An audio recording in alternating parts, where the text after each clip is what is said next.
Merhaba, benim adım David. And unfortunately that is all the Turkish I can remember. I learnt Turkish when I was about 16 years old, but because I haven't used it in so many years, I have forgotten everything I used to know. It shows how important it is to keep practicing a language. Now, I teach English online, and many of my students are from Turkey. I love talking to them about their country, their culture, their history. But during these conversations, I notice that many of my Turkish students make the same mistakes over and over again. So in this video, we're going to share with you the 5 most common English mistakes that Turkish students make and how to correct them.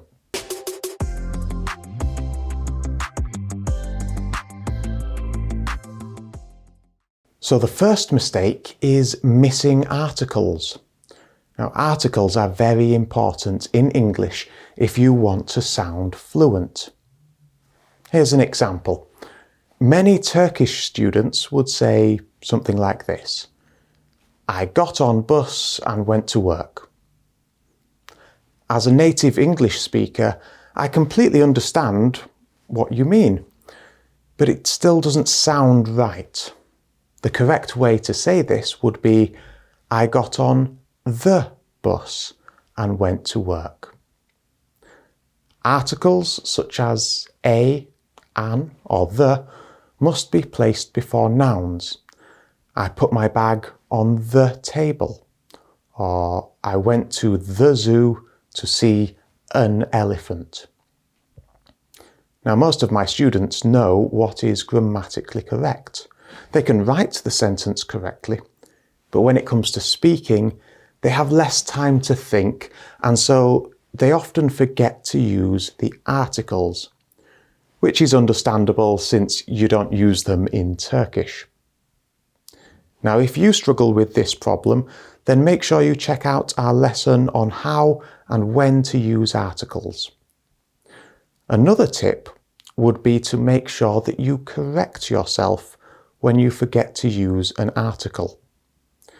So if you say, for example, I got on bus and went to work, and you realise it doesn't quite sound right, don't just move on to the next sentence.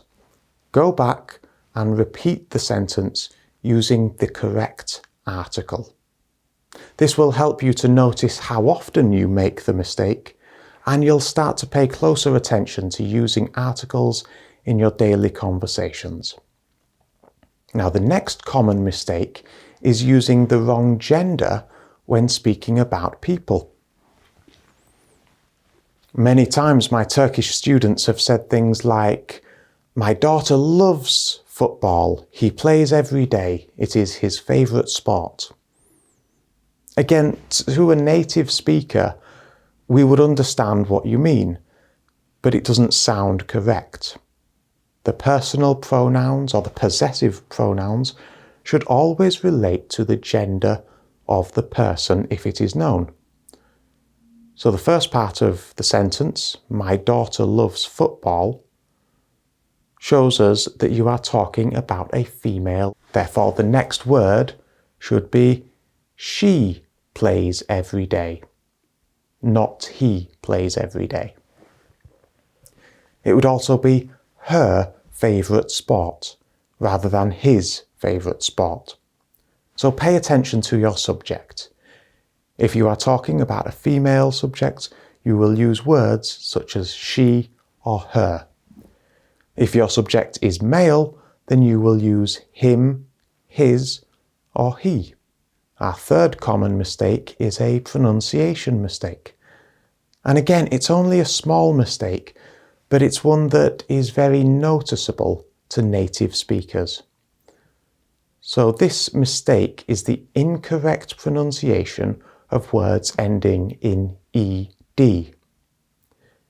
Here is a very common sentence that I hear my Turkish students say. They say, I worked in Istanbul for 5 years. Or, I developed a new app for my company. I attached the document to the email. As you can tell from those sentences, those words didn't sound right, did they? Often when a word ends in ed, the e is silent. So for example, we would say worked, developed, attached. Although there are some words that end in ed that you do pronounce that way. For example, needed, seated, hated. These are all words that end in that id sound. So how do you know which pronunciation you need to use when you see a word that ends in ed?